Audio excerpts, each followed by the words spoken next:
इस कार्यक्रम के प्रसारण पुण्यार्जक हैं Shri Kanwar Lal ji Mahavir Prasad ji Patni, RK marble group, Madanganj, Kishangarh, Rajasthan.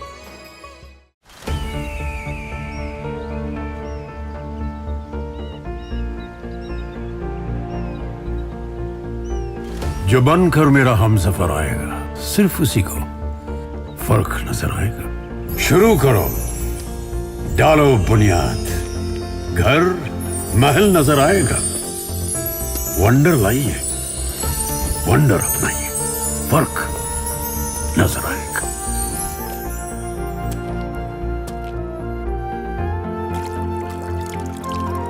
पानी भर लो अंजलि में, चांद उतर आएगा।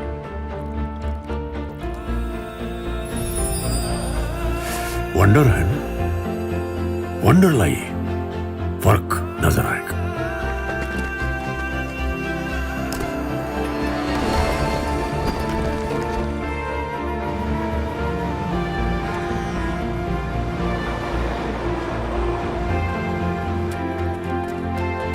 पहला घर तो खड़ा करो, शहर नजर आएगा।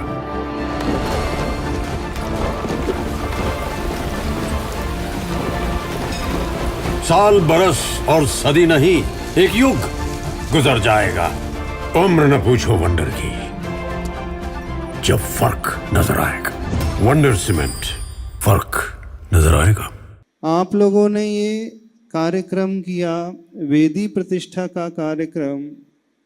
यह नहीं समझना कि 3 दिन का कार्यक्रम पूरा हो गया तो हमारा पूरा रिजल्ट मिल गया।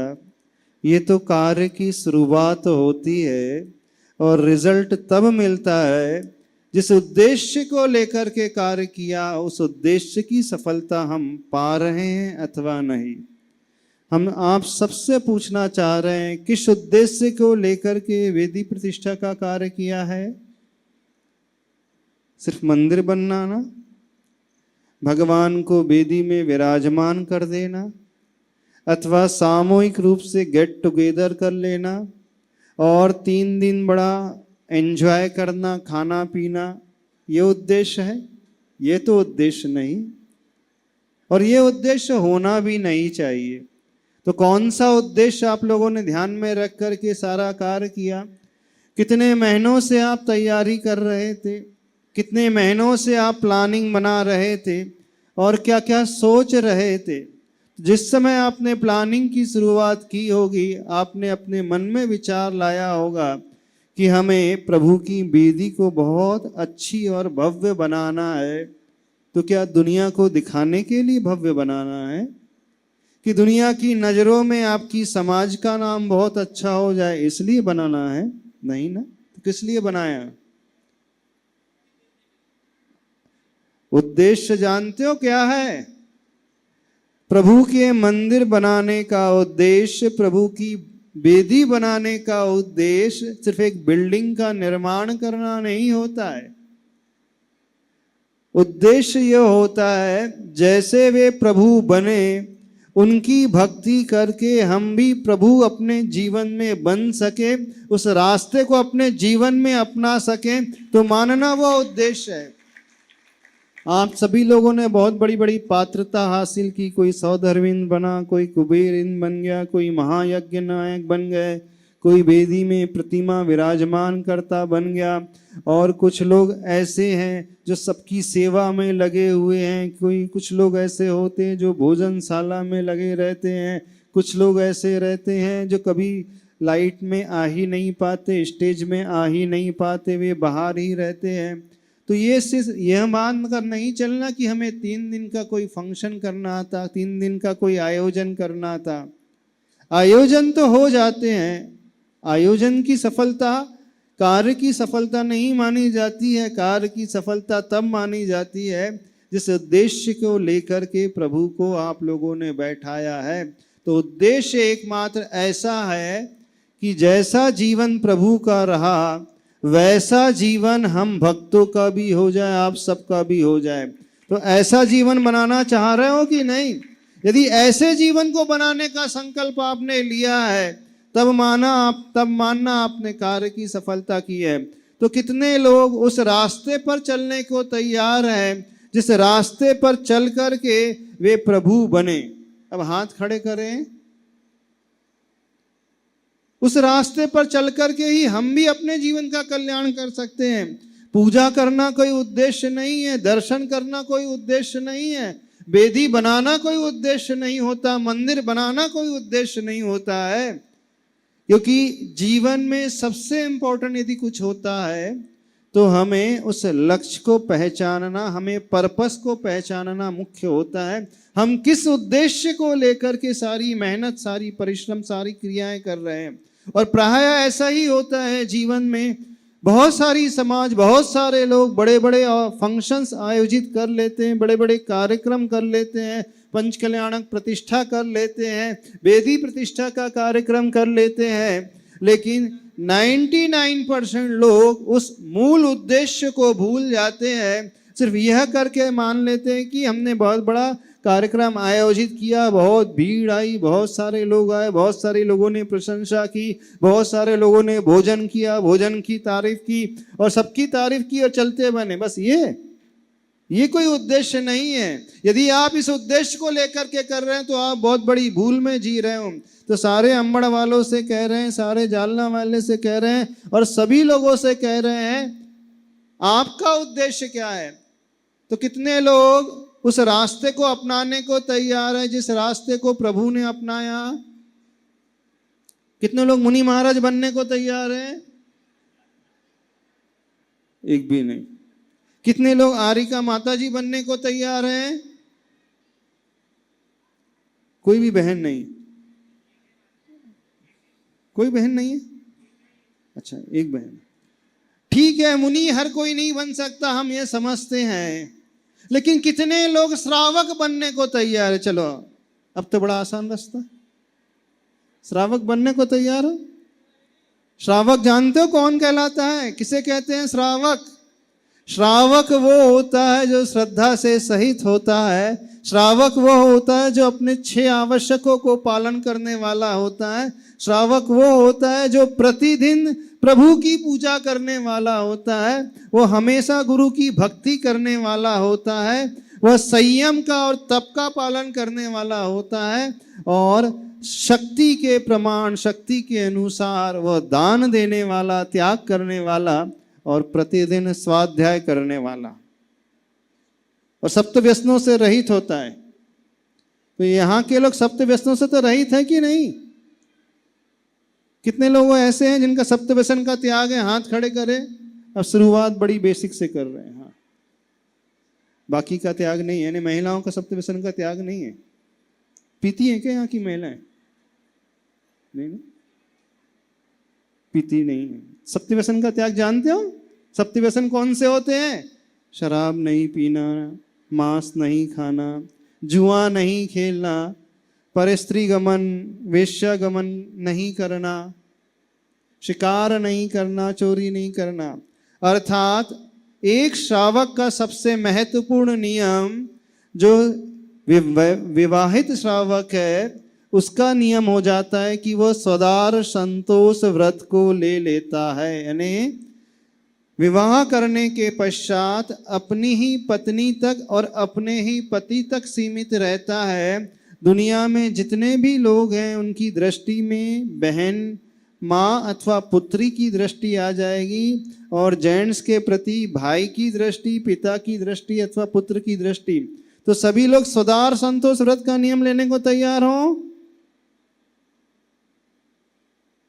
समझ में आया हमने क्या कहा? यानी अपने ही पति और अपने ही धर्म पत्नी तक सीमित रहेंगे। दुनिया में सबके प्रति दृष्टि बड़ी निर्मल हो जाएगी। सभी लोग ने को तैयार हैं कि नहीं? हाथ खड़े करो। यही आपका ब्रह्मचर्य व्रत कहलाएगा, यही आपका शील व्रत कहलाएगा। और जिस श्रावक ने ये व्रत ले लिया, समझना उसका जीवन बहुत अच्छा बन गया। उसके भीतर वो श्रावक का धर्म आ गया। गुरु भक्ति का नियम, गुरु भक्ति तो करते हो कि नहीं? अब गुरु में सब आ जाएंगे। चातुर्मास हो रहा है, चातुर्मास आरिकाओं का होगा तो उनकी भी भक्ति करोगे कि नहीं करोगे? नवदा भक्ति, उनकी गुरु की भक्ति कैसी होती है? पैर दबाना नहीं होती गुरु की भक्ति। गुरु की भक्ति होती है नवदा भक्ति। जो श्रावक होता है जब नवदा भक्ति करना शुरू करता है तो सही मायने में वो गुरुओं की भक्ति करने वाला माना जाता है। आप लोगों ने भक्ति की परिभाषा समझी है, हमने आरती उतार ली और शाम को जब संगीतकार महोदय भजन गाते हैं और गीत गाते हैं तो सब लोग ताली बजा करके, पैर थिरका करके, गर्दन मटका करके, सारे गोल राउंड बना करके नृत्य कर लेते हैं। आप लोगों ने भक्ति का परिभाषा क्या समझी है? सामूहिक रूप से नृत्य करना, यही है ना भक्ति। इसका नाम नहीं, ये तो बड़ी छोटी परिभाषा है। सही भक्ति जो होती है, जो श्रावक गुरु भक्ति करने वाला होता है, तो वह अपने घर को पवित्र बनाता है। और जिस घर में नवदा भक्ति होती है वह घर नहीं, वह मंदिर का रूप ले लेता है। और जिस घर में नवदा भक्ति नहीं होती है वो घर शमशान का रूप लिए हुए रहता है। तो आप लोग शमशान घाट में रहते हो कि मंदिर में रहते हो? कहाँ रहते हो? बहुत सारे लोग शमशान घाट में, क्योंकि शमशान घाट में भी व्यक्ति मरता, वहीं जलाया जाता है। और इसी घर में आप जन्म लेते हो, यहीं जीते और यहीं मर भी जाते हो। तो आप एक प्रकार से शमशान घाट में रह रहे हो। तो गुरु की भक्ति करने वाला श्रावक, तो हम मान लें अम्बड़ में गुरु भक्ति करने वाले हैं? नहीं। पहला आवश्यक प्रभु की पूजा, देव पूजा। अभी भैया जी ने बताया कि बहुत सारे लोगों ने नियम लिए, दुकान बहुत अच्छी चल गई है। अभी इस समाज में 200 घर हैं लगभग। अभी वैसी दुकान नहीं चली जैसी चलनी चाहिए। ये होना चाहिए कि जब हर एक घर में लोग इस प्रकार से भावना भाने वाले हो जाए कि हम प्रतिदिन मंदिर आकर के इन हाथों से कलश उठाएंगे और श्री जी के मस्तक से वो कलश की धारा डालेंगे, तब मानना आपने प्रभु की भक्ति करना सीखा है। तब मानना आपने अपने आवश्यक का पालन करना सीखा है। यदि ये कार्य आप करने लगो तो फिर अम्बड़ की समाज वो समाज होगी कि गुरु महाराज का चतुर्मास अपने आप आपको मिलता ही रहेगा। क्योंकि गुरु महाराज कहेंगे कि देखो ऐसी समाज है, कोई महाराष्ट्र जैसे एरिया में बुंदेलखंड की याद दिला रही है कि वहां पर भी भक्ति करने वाले होते हैं और ऐसी भक्ति करते हैं मान लो प्रतिदिन जो है पर्यूषण पर्व का माहौल ही नजर आने लगे मंदिर में। जब मंदिर की सारी वेदियां खचाखच भरी हो तो मानना आप प्रभु की पूजा कर रहे हो। हाँ, तो कितने लोग आप प्रभु की पूजा और अभिषेक का नियम लेने को तैयार हैं? अभी ऊपर वालों को तो हो गया, नीचे बैठे जो हैं सिविल ड्रेस में जो बैठे हैं, या तो वो अछूत होंगे या तो उन्हें व्हाइट स्पॉट होगा। जो व्हाइट स्पॉट वाले हो जाते हैं उन्हें अभिषेक करने का अधिकार नहीं, या तो उन्हें सौर सूतक लगा होगा अथवा समाज से निष्कासित होंगे, अथवा जो स्त्री वर्ग होता है वो अभिषेक नहीं कर सकती। तो यहाँ पर ऐसा लगता है जेंट्स की सभा में सारी स्त्रियां पैंट शर्ट पहने स्त्री बैठी हैं, ऐसा तो नहीं है। और जो सही स्त्री होती है वो प्रतिदिन पूजा करने वाली होती है, क्योंकि वही स्त्री जो है घर को स्वर्ग बनाने वाली होती है। वही स्त्री जो है घर में सबको संस्कार देने वाली होती है। यदि घर की नारी प्रभु की पूजा प्रतिदिन ना करे तो वो अपने घर में संस्कार देने वाली नहीं हो सकती है। तो आप अपने घर को स्वर्ग बनाना चाहते हो कि नरक बनाना चाहते हो?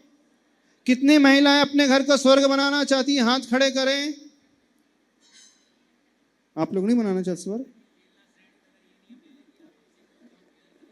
हाँ, कितनी महिलाएं स्वर्ग बनाना चाहती है अपने घर को? हाथ खड़े करें। हाँ, तो फिर सबका पूजा का नियम हो गया। पेट पूजा का नहीं कह रहे, देव पूजा की बात कर रहे हैं। यदि आप महिला वर्ग होकर के स्वयं धर्म क्षेत्र में आगे नहीं आओगे, स्वयं प्रभु की पूजा नहीं करोगे, तो अपने बच्चों से क्या अपेक्षा करोगे? बच्चे कहाँ जाएंगे? वो अभिषेक करने आएंगे, वो पूजन करने आएंगे। फिर ये होगा कि बच्चों के हाथ में भविष्य में सिगरेट होगी और आपकी बच्चियां जो समाज से भाग जाएंगी, कहीं और जाकर के विवाह कर लेंगी। यदि आप चाहते हो समाज को सुरक्षित रखना, यदि आप चाहते हैं आपके बच्चों पर संस्कारित बने रहे, तो सबसे पहले कर्तव्य होता है उस घर की महिला वर्ग का, स्त्री वर्ग का, वो स्वयं कदम आगे बढ़ा करके धर्म से जुड़े, प्रभु की भक्ति से जुड़े, गुरु की भक्ति से जुड़े। और वो महिला जो जुड़ जाती है वो पूजा करने वाली होती है। तो ये पहला आवश्यक है श्रावक का। तो यहाँ की महिला वर्ग जो नियम ले सकती है कि नहीं, जो नीचे बैठी हैं और जो चेयर में बैठी हैं, वो क्या सब चेयर पर्सन है क्या? सिर्फ बैठना ही है? कुछ लोग होते हैं प्रवचन सभा में सिर्फ प्रवचन सुनने के लिए आते हैं और करते धरते कुछ नहीं है। तो ऐसे तो यहाँ पर नहीं है, सिर्फ प्रवचन सुनने के लिए आए अथवा प्रोग्राम अटेंड करने के लिए आए हैं।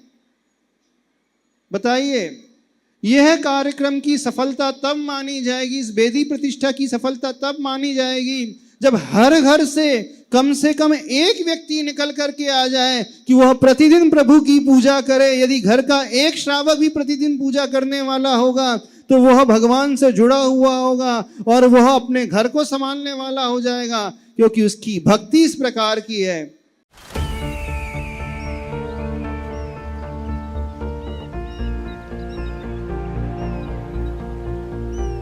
जो बनकर मेरा हमसफर आएगा सिर्फ उसी को फर्क नजर आएगा। शुरू करो, डालो बुनियाद, घर महल नजर आएगा। वंडर लाइए, वंडर अपनाइए, फर्क नजर आएगा।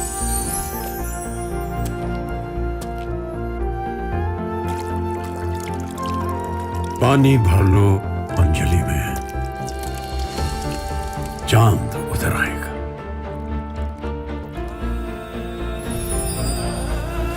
वंडर है ना, वंडर लाइए, फर्क नजर आएगा।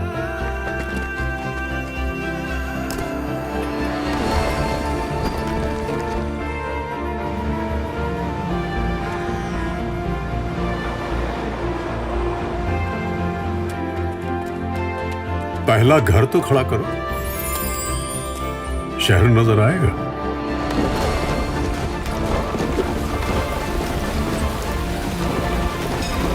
साल बरस और सदी नहीं, एक युग गुजर जाएगा।